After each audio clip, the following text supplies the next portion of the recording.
വാർത്തകൾ വിശദമായി. Elthuruthu volleyball association തിരുവോണക്കളിയാട്ടം എന്ന പേരിൽ ഓണാഘോഷ പരിപാടികൾ സംഘടിപ്പിച്ചു. എൽത്തുരുത്ത് ശ്രീകുമാര സുബ്രഹ്മണ്യ ക്ഷേത്രം മൈതാനിയിൽ നടന്ന വനിതാ Onakkali professor CG Chenthamarakshan master ഉദ്ഘാടനം ചെയ്തു. എൽത്തുരുത്തിൽ നേരത്തെ സൂചിപ്പിച്ച പോലെ വോളിബോളുമായി ബന്ധപ്പെട്ട് 2 സ്ഥാപനങ്ങൾ പ്രവർത്തിക്കുന്നുണ്ടെന്നാണ് ഞാൻ മനസ്സിലാക്കുന്നത്.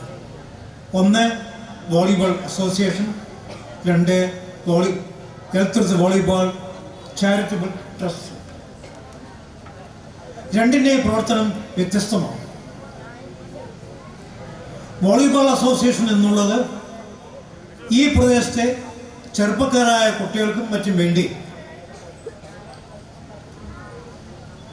ഒരു അന്തർദേശീയ ഗെയിമായ വോളിബോളിനെ പ്രോത്സാഹിപ്പിക്കാനുള്ള ലക്ഷ്യത്തോടു കൂടിയാണ് വോളിബോൾ അസോസിയേഷൻ ഇവിടെ രൂപം കൊണ്ടത്.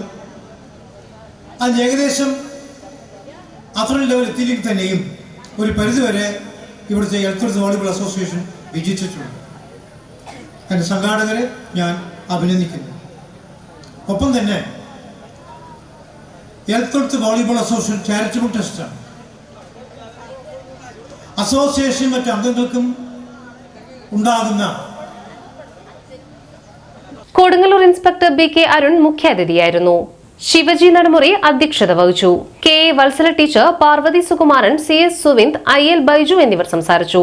PP ജ്യോതിർമയൻ സമ്മാനദാനം നിർവഹിച്ചു. KT മധു സ്വാഗതവും KS അനിൽകുമാർ നന്ദിയും പറഞ്ഞു.